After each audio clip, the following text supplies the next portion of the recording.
bona. Eh? We dey bona. Eh wala. Woman mwe. Akonwe no biani. Una feel like bime. Eh? Una feel unwa Igbeme wala. Wala. Waka mi vie. Woman mwe odini magbeko we. Waka mi vie. Urwa ra ubege. Wa gbe mamekwa. Eh? Oh, ben we wazo sena. E nwine mi obe ma we mu webebo na. Ben wa ya gbina, ben wa ya gbe zo e de awa gbonu mi nugwa ho. Kwani! Unu we no bia ni jo be va gwe. Gwe! Asimowu. Comment je? Ko gwe ni kere me da popo ni dele yakpe ma. Wa mo we go. E me na, o ma kan we. E me na ma kan we. O ma kan we. Wala. Iga gone lo webebo na. Menebu. Ina lo webebo na. Uga e go ma gbe kan. Uga e go ma gbe kan wala.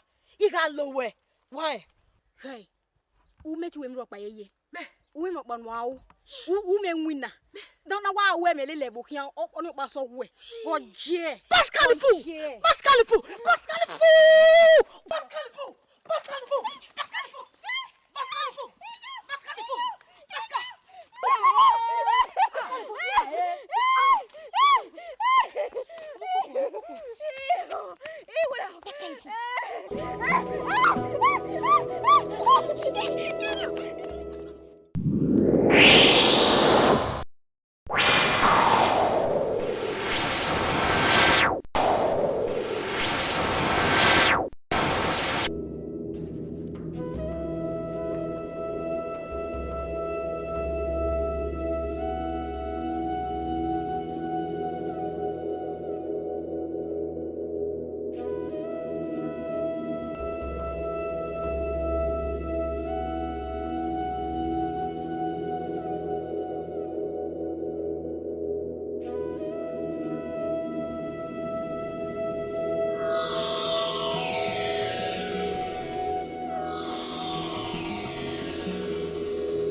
You might want to know him.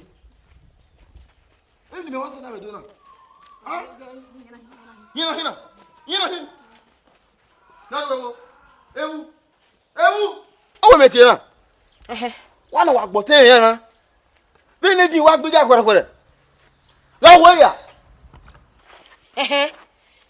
Ya gbe wa mewu. Duwe ya gboti me, imi amiewu. Imi amiewu. We mo de gimena. Mo ye gbe me. Wo mo de ge. Ete osiyo. Ete osiye gbe na.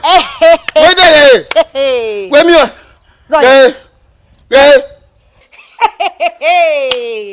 Boy.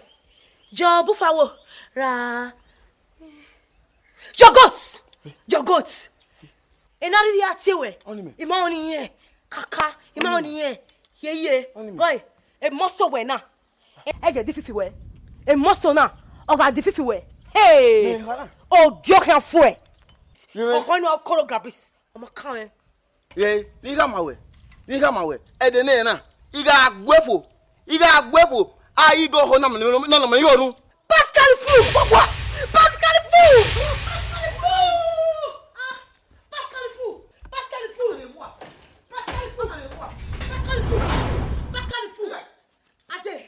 Ade. Mi ade. Dere na hin. Na duzala ne kere. Duzala ne kere. Osasinyo. Igbi na duzala ne kere ira wa kama me. O wa bo me. We ne ya gbe na duzala ne kere. Osafan. Yapa. Baro wa pa berio. Wo ezo. We mi omogo. U gwa lo no agbo a. O me ni hin. Oje. Estitigue. Ehwe de mo yeye. Iwa ya fefere wobo. Urigwe wa gwale manual legbina hia. O ma jie. No fo eku. Estitigue da. Hey! Jesus Christ. Me. Estitigue. Estitigue. Pascalifu.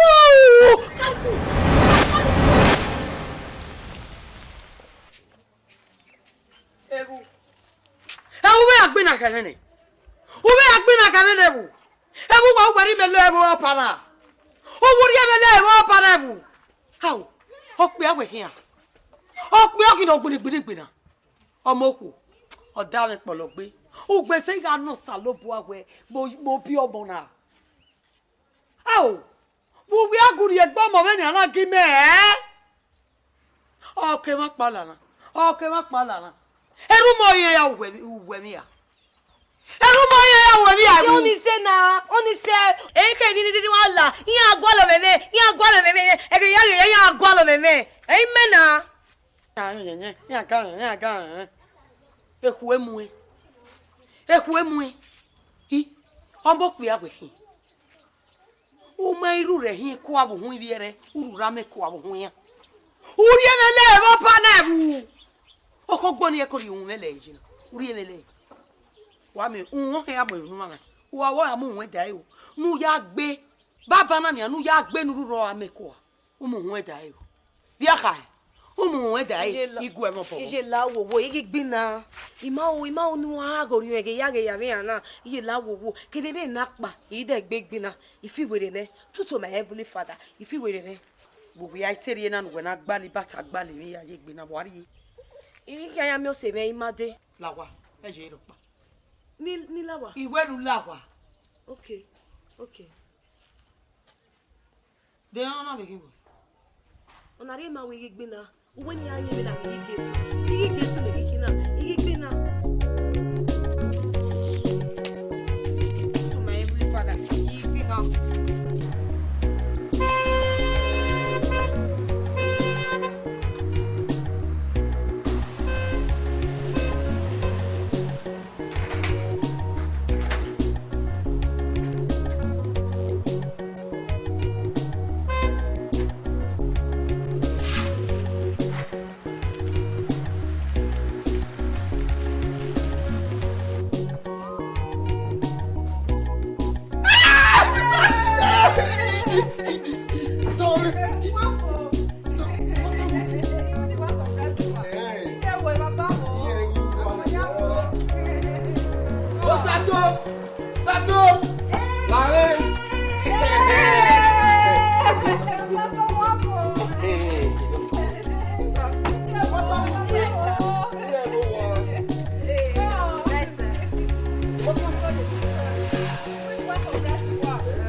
Sugar you man we Oriana feel we so see me agere we boje okpe ni ala kan we wa mo sege to we mo say one of the Nigeria wa shine Igbe see ko wa so yen mi butter na ona be hin oyi e belty no okay ba mo eji we make na gbe belty ji e ku agbaji a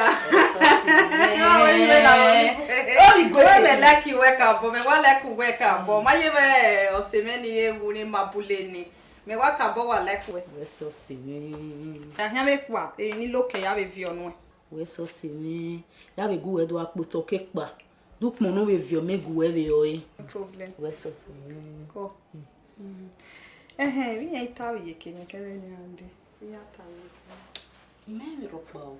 Ina be mi ya retan. We ya fi we me before me gbe get na for me gbe ami mi ni ya tale lo ma gbo we ti e on pa we ta ma me abeke me ta ma mo so we mi like itama we ni a ya ni ti ni ta itama we. We sure. O se mo hin itama we ni a. No to ge. No ma le to ge bo.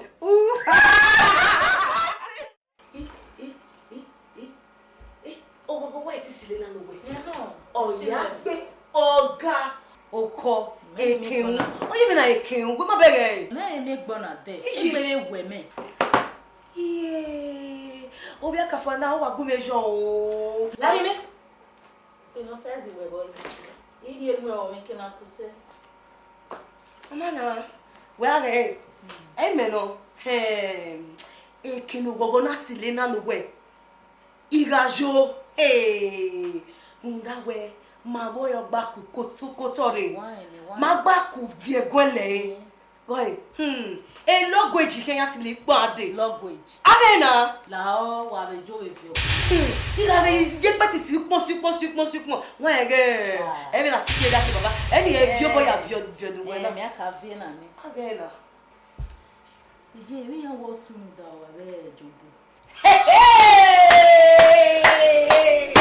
Go make butter your vie. Go make butter your wa vie. Ejobo. Oni oye me bufawo. Ona ago choreography sere. O ma ewe obi o kan gbe ni mi mundo. Igigele lue. We me mi asitiu. Igigele lue. When the theater. Owe ni ye boni ye we ni ge gbe da me do zola. You know the way imwe bera. Imwe bi ada. Indi eyo. O wa be tu. Amana be gu e kwa we nwa. We be borebo wa gbina lele ya hian. Oni se o. Imalake o. We. Imalake mi no me na. Du ki abumode oni bi manual ti me sikwe. We kiri woni ala o. Imalake ni Estitigue. O ma na I guess name we ni Estitigue. Ege aguyo. Aguyo mi ti. Ara ni na do to e wa lo. Du de na do to e ni. O to sala.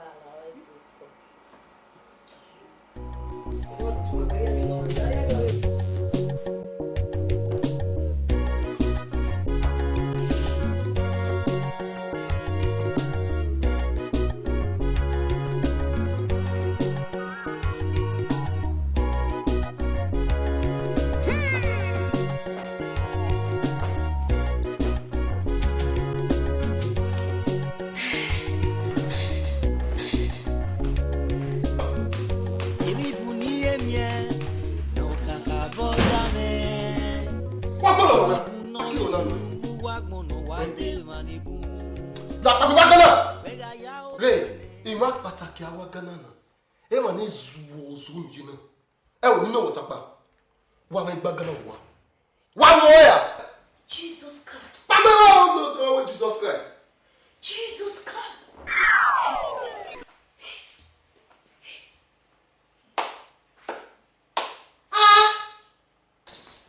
Me.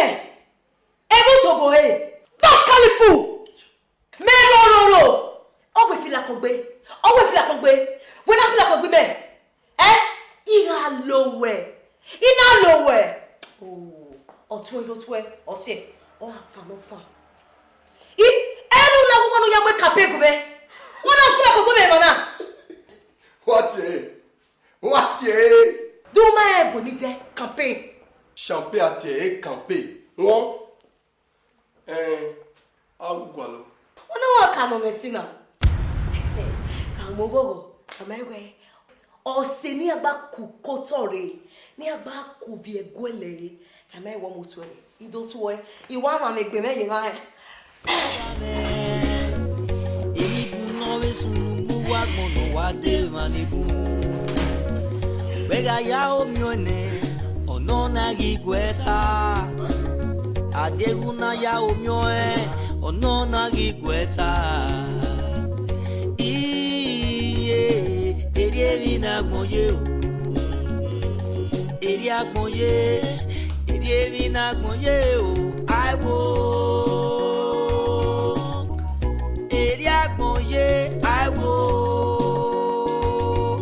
Ona o no kwa I walk Coco. Hey, sister, what my worry? Before here ladia. O se we now when we palova. Ani hiwo. Yeah. Uma wants to be Evbu. Oh God. Ya te wa ladia na money mi won ro pa, Ta ma we iro wa. Won. Uwa. Ya gole vita me ha me wiwie. Mani mi omoro pa ya ha me wiwie. Oma itame mi okpa. Okpe be wa ni owie ni oyo ko to bo ari wo. Ahia.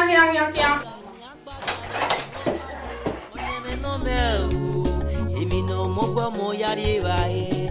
Ono na me hiata muwa. Oma wari na me yo me. Sister, don't know why Edemune. Edemune.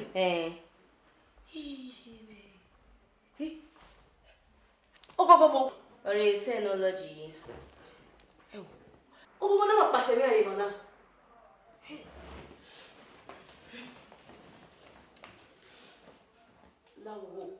Ni ne technology you want? Webo na. Ibi aje. Mi o paro no kan damage. O bo pe mu e, woni eje webo na. Ije. O we fa go me a. O we fa me a. O wo pa me. O pa me o me na. O se me. We ni okoko. Runda, eri ne gbe yato lo me, ere yato lo. E ma ni rewebo. We ni dani ya o. We ni dano Sunu dan. Daji. Any ma na today. Don't say. Any ma. Go e, ni come away. Ohun ni go Fiero yi mi a Fiero yo. Ya Fiero yo. E tani ma me, mu ya. Me ke bodo ma wo a. Na come me wo Okha. Babe, that's you. Wege, we na je webo. Eri aje ki. Mo no me sorry, amo wetu aje ko. La o se me doe. They no need Evbu. What we buy at? Je no Evbu. You go mo we buy at? Ugi guan. Why ya we boy? You only say oh. How, Larry? Era we boy, you what we do. No We don't put it we boy. You only say oh. When you come away, passport or no passport. Ya aje we boni. Di mo newu ori swewe aye webo ari passport. O ma come. What passport, no passport. Eri why azo. Estitigue. Evbu. Amo ba mo na jo ri yin. Amo no ma je webo e ba. Je no Aye ku e kale be no a. Evbu. Amo ba mo na jo ri yin na yi. Je no Who does no me want? Buja kame na. We bo ku be soji. Ateni take be salopo a. Itele gbo me. Baba. La bubere. Jesu no me want. La Upo mo pa ni wa gun agbon mi. Upo mo pa ni wa gun Emi bu ni emie. Koye. Evbu. Ma. Boki. Iwe gba lokin asin. Ma ewu were ma na ina. Ewu bo me ki mo wa lo le ni ro pa na. Emi ya je zota. Ibu eko buwe ade. Je iyo ni kama wewe iyo ni ari eji ago e. Iyo ni ari eji ago e. Bo be ji ago e. Eni o ma na gbon ni kin a. Ba Johnny kai. Eji ago e abose me ya eba ni ya dia, eba ni owin. Ji ago e. Wa wo do e. Je gbo pana wo me na we edugbo na ya fefe ebi bele kaya ni ware mana yan anti me Estitigue egbon di woman yi ma yi oni anti me Estitigue yo ni aye big ya atuta ka be ose me ni ani reji ago e make na be ya we big ya Estitigue o iwa mo bo hin we be ni na then no be kan wo gbe bo kin anti we Estitigue me to be be ti wo Estitigue ma lake Denu malaki bo. Oni ose una wuru abo abo se we be gia o e ba mi we du ya ta. We ni make na me fi o ma gbon na ibi ya o ma gbon. We ka to pari eji ago e. Age ku mi ase na gun ekin ran. Age ku mi ale ba e. Mami. Je Awo njo. Don't tell me we no we no ku me awo. ye la wo bo ya be zediare. Ha? Ya zediare. Evbu. Tebe no kwata me na e. Je la ona. Me mo be no ku me ekin ran. Ha? Ya zediare. You are with your boy no. E quero ser eu. Unda ya se diago ine. E big game again. So kwa we nu ta na we wa se tiare. wa se ti are to wa mi nga won pa iku agbon eni mi imo be won ima na gbon to se pupe we yo wa o won ebu bo ju wa mu me mi ma eru to ga o to mu ni ato mu kian fa lẹ́nu ya lé lo ekian ilé lo we wa mo pe ne ni agbo ya o ya we ya mo gbe ya kian ye to ya sambe àwọn ga opo be se kemi no wi e ro ba re se ken na we ni ri la ah go be ku we ri e la wa je ije nogi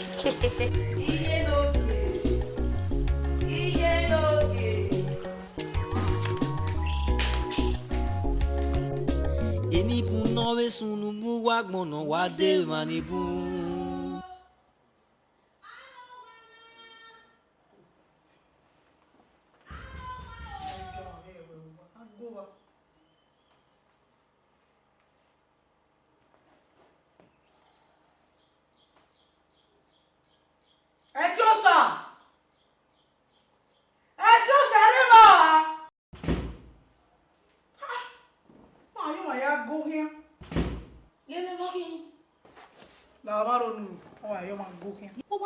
Tiere ku ogware ni do kiro no wano so bo Vbeo wo wa mo blackberry we na me ri wa de gbe wa pink e wo expector digi expector what give me kiro be na expector e ki e do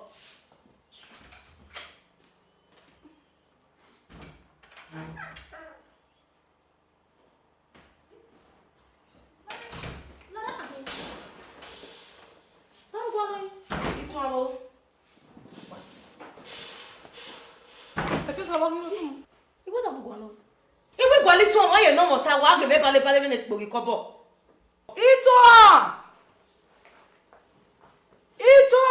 E la dia. Ade wu merunye o. Ani ni wo sunu yi. Wo no wa gbe ni bebe mi o ni wo sunu.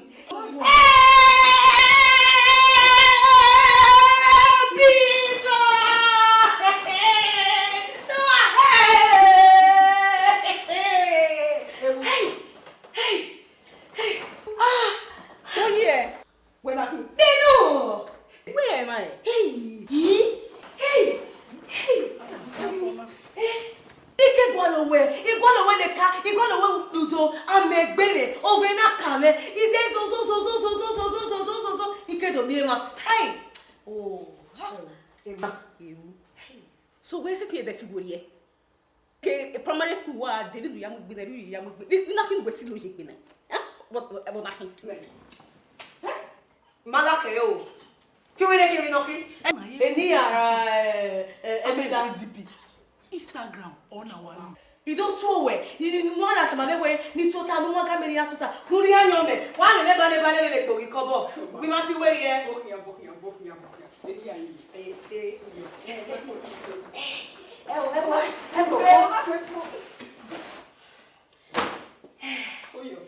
Koyo. Girls. Ose magba primary school na. Eni o ewu. Ewu. Ose magbaro gwa na. Okay. This is Tiosa. Tiosa. Praise me to you. This is Debbie. Ate me boki e we no senya me. Praise to meet you. E we no senya me come. Girls. Yari owa. Lari. Wow, yes, Vbeo. Do you bet one? Instagram. Pena ho mi no je ne. Gamma Instagram comment Tiere. Final comment. Hey! I'm not saying I did.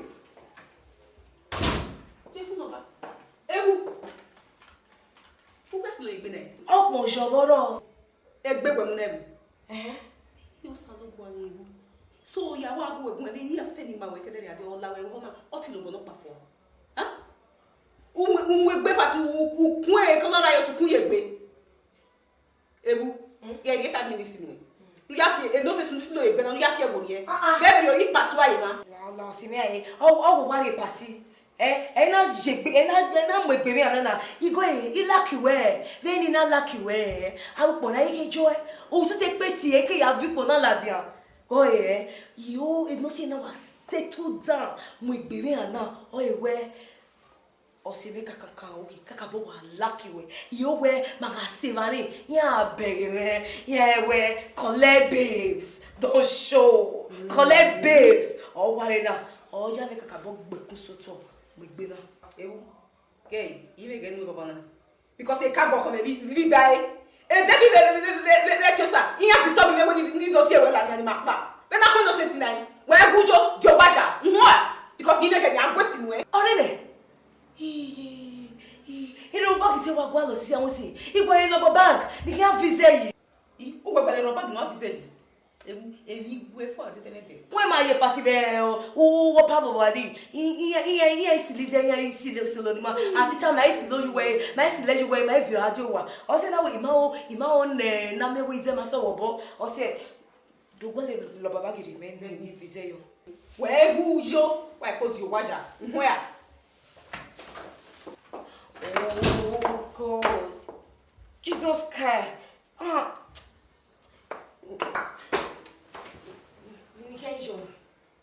We know the good.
What is a good morning? What is a big. When I could never shakira. Get a Beyonce Magbe to a bay another. What is a boy? It may have no way. Oh, you're a boy is a not lava real women in here. Boy. Oh, yo. Agbọ́dé na temata. Obito ni majuna soni. Otitigbe. Ọwọ́gbe. Iye. Ikudito is club. Ngoi. Imagine what you do. O babo doni. Obito matiere. Ikudi ogano. Ikama wena. Ina weti hiya bezanzan bebani. Ina wedi ya so plaziwe. It's so plaziwe. O ma egi kuverio. Anyani ne one of the. Hey. Ogano. Yati ledaga ra ledlaba. Red dagger is called red label. Lead label. Gunwe. Red label. Lead label. And when you tell red label.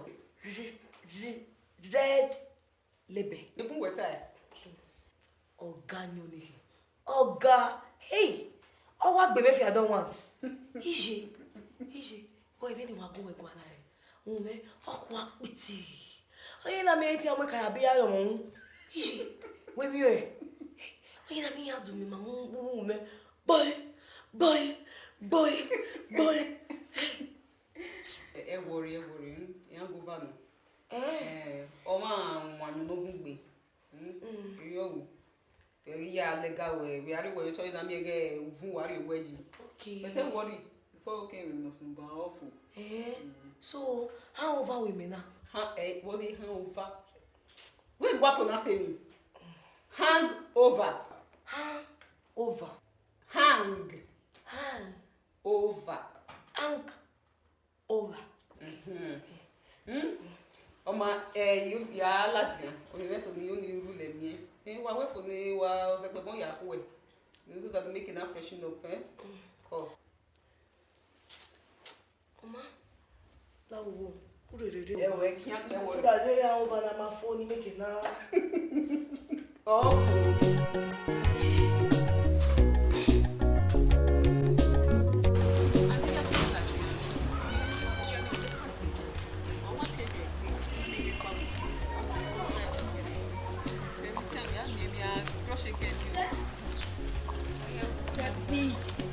Debbie.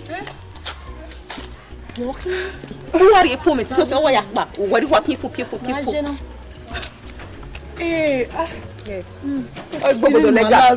O ma yeke na je. Ameze ya segbe. Who we me one with blackberry now but no so wa we gbon wa pingu wa lost. Why? Na get pa secondary ni. Igbo wa ye me. Ruda, on na iPhone keka. This is BlackBerry Boot 5. Yakba.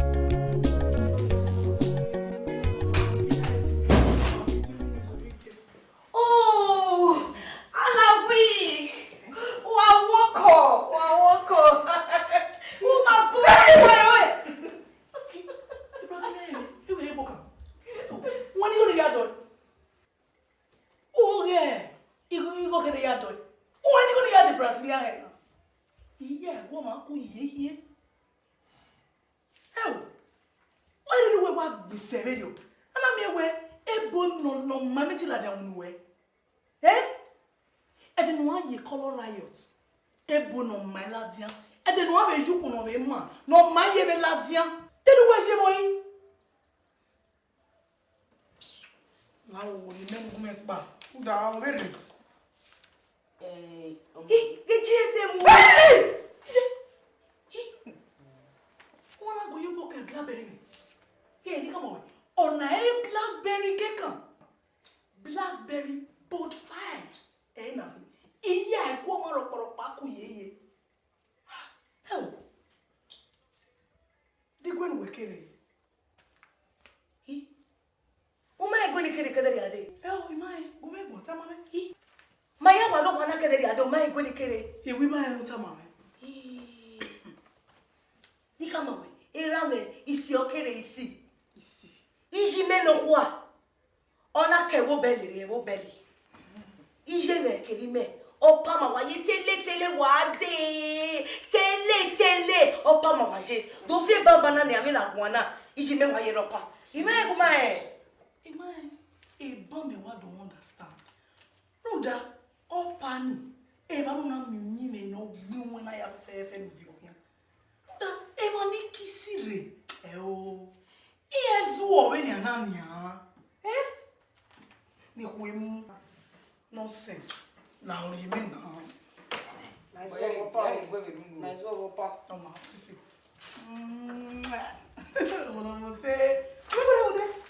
Bye.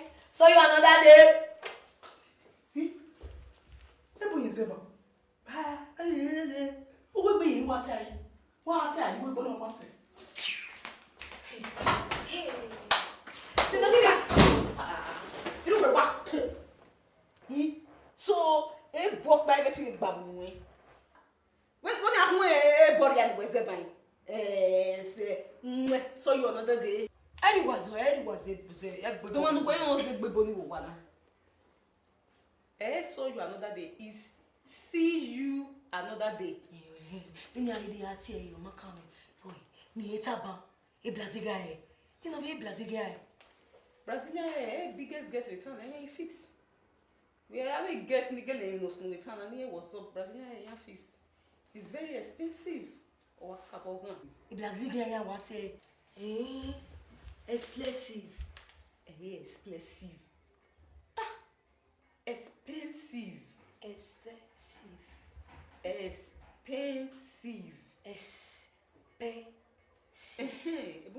It's very expensive and wow and kakabo. So again we have say Brazilian hair. We have more you. Yeah, we was one of the biggest in town. Emi buni emie no kakabo dame. Emi buno we sunu wa gbono wa de ma. Jimmy boy. My brother. Wega ya o mi one. No na me titi se molelu wa mo border. We street. If you look by the po.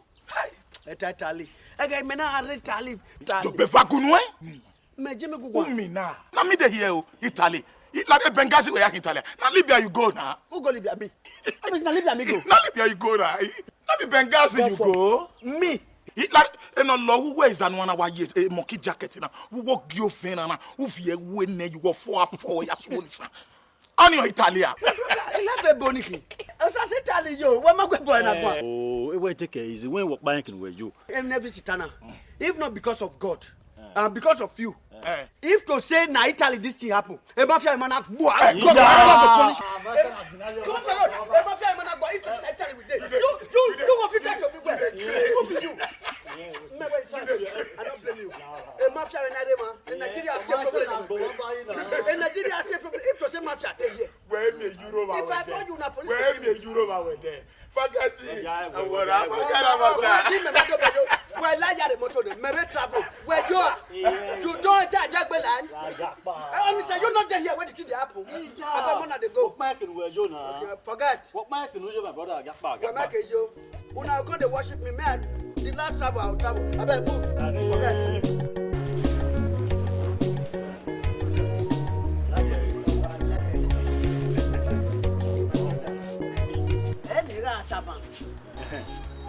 If not be smoking, if you cannot carry on the lab from Libya to Italy, I beg you find Italy.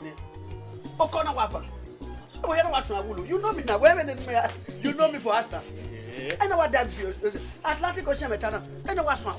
Ipa. You know how the bath now. Yeah, deep man. Yeah, you like the other. I know what's wrong. You know Jimmy boy. Atlantic Ocean metana. Oh, what Atlantic Ocean? Except Atlantic Ocean metana. Can you cannot say Italy? Or you make a bypass with Sapler Road. Yaso Luku.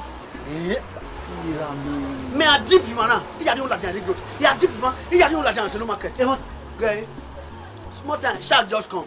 Okay, get this boundary. Shark in what? I don't want them waiver. I know what deep. Jimmy slack. I handle the shark. You know what you name?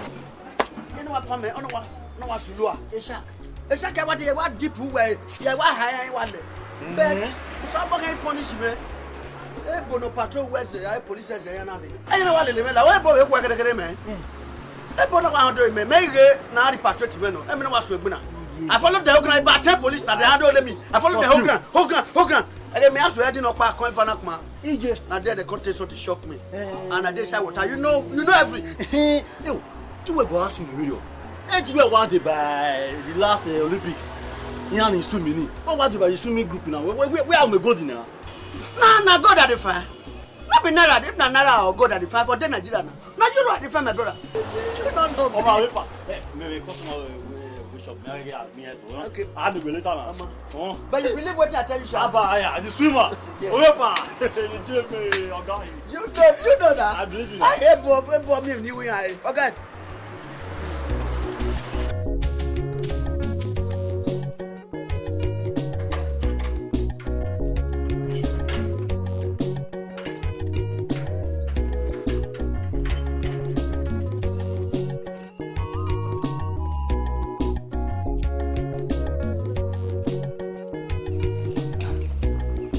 Hello. Tony Escobar. Here we are here. Okay. Inimano. Maya. Get the word. I will do just that. I worry now. All right. Our usual place, right? You might can fail you were there. Trust me now. Debbie, of course. All right. Bye-bye.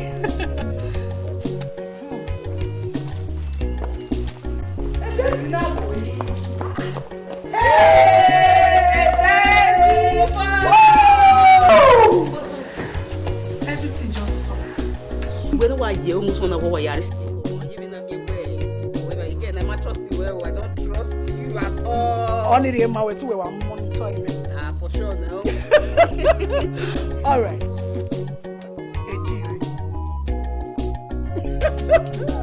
Tony Escobar. Okha, just the way. Always so wrong. Hey, girl. Oh, wait, you need 3 girls. Maria, always some politicians here now who say oh, wait a minute. That's a favor. Yeah, come on. Look at what you 3 girls. One of you money back Benin. And the baby now travel with me. Money, Miss Sophia, and I don't want to miss this street at all. Babe.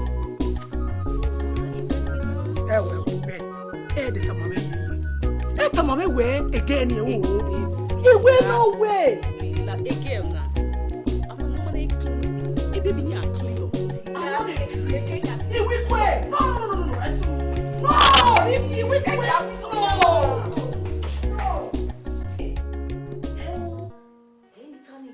Hey, boy, you come away.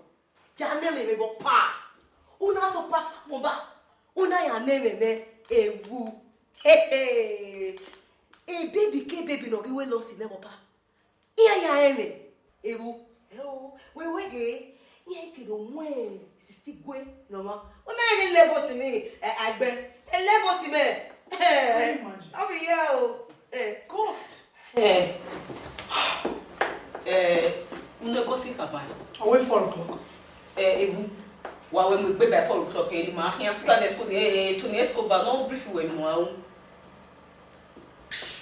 Tony Escobar. Tony Escobar. Only footballer ni agbo adi e si so agbo ave me Mexico. Me wait on. Me o. Oh me doji. He ni no wa fejo.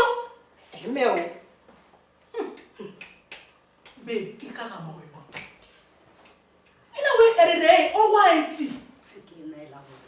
La. Iho, all you come away. You come away to the Escobar, and go away in Mexico. Can you imagine? If I'm talking, I said, Mugbe. To the Escobar, and go away in Mexico. Macare. Imi awa yi awa zikeli wepo. Na zikeli wepo zeko ayenze imi. Wage. Ewe. Ene no ye. No. Ina kwiku yoto. Ina kukolo kito. Aja. Ola pe de machine me. The machine me. Is that big. Evbu. Who no go Benin? O Benin. Ala mia. Where ya we ti gbe wa? Ala mia. You make me so. O wa gbo tesa we. O gbe ile. Hey. O ma no wa so. Ato me hina. Is that gbe mo pan na ti be stick we. What's wrong, man? No. What's your again? She's every time I have a story. What gear? Oh, you again? Yay, even you don't tell me. It's only Escobar that we're calling now. Oh, we win a king when I've any me good mammy, a business is full. Oh, what for? No, that's what I'm man. Oh, my Severio, I am here no Sunu. Oh, my Severio. Evbo belly. So, yeah. Jesus Christ. Oh, yeah. He can't be a guy with your business. Where? Help me. And with your bag. Many dear be with your bag. I love it right there. I love it right there.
Okay, kakabo dami akuni wa wari.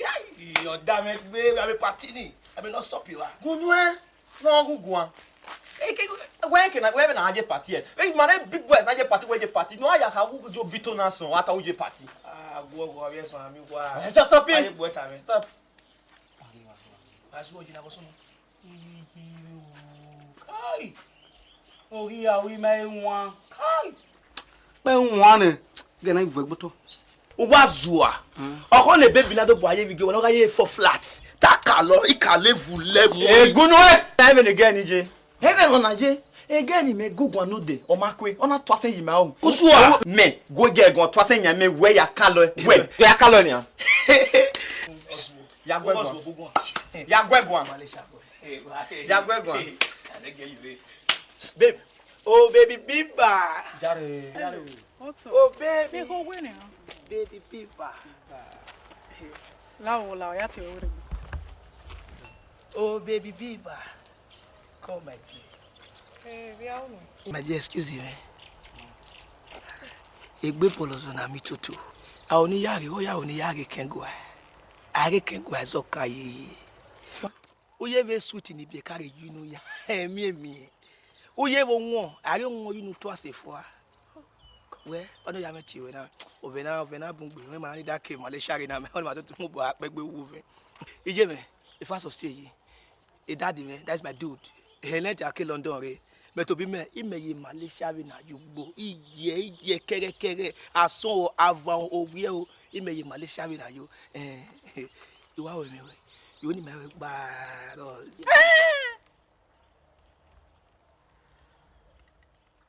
Oh, you will me. What long can I do? Oh, way. Iyegbeme we gba. Hell, we wa re me kundo so we. Una we classy we. Gay, little mouth. A human hair no wrong. We are eating do. We are eating zigo na ya fise ya. a blackberry. Why is it the battery? If was here. You know it. Wow, glory to we don't know.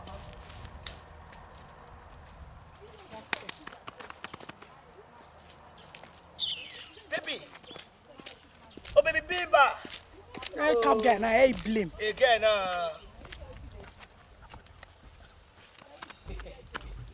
Oh, my dude, now. My guy.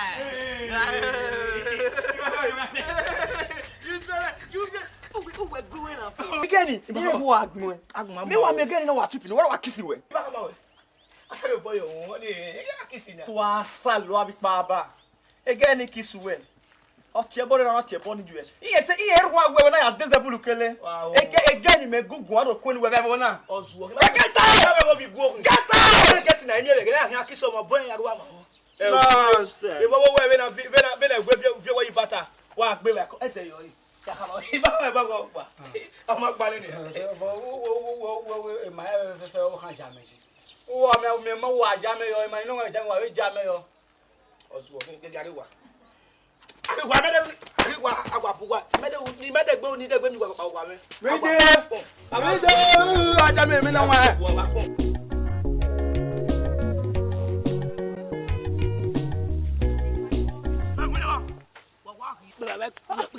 Go down.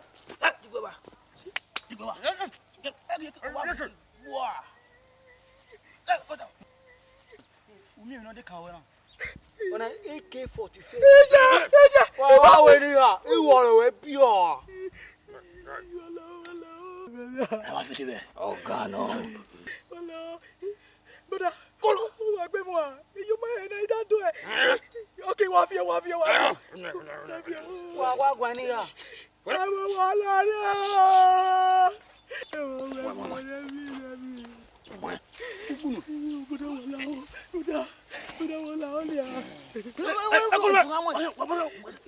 up! You man, Okha. Baby, don't go.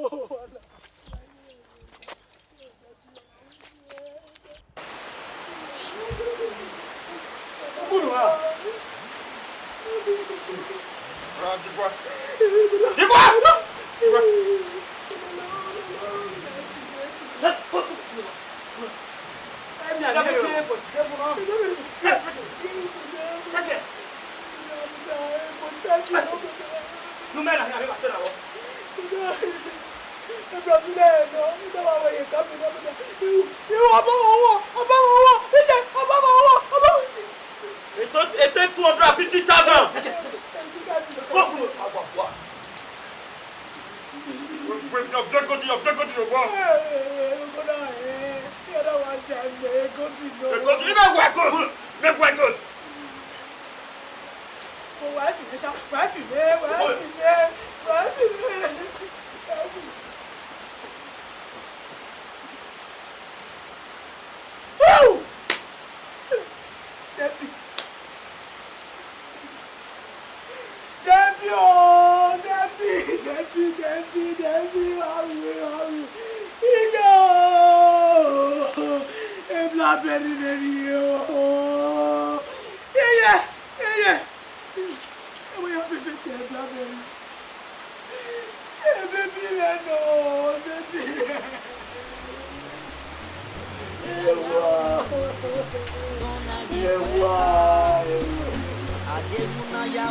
Eri agbonye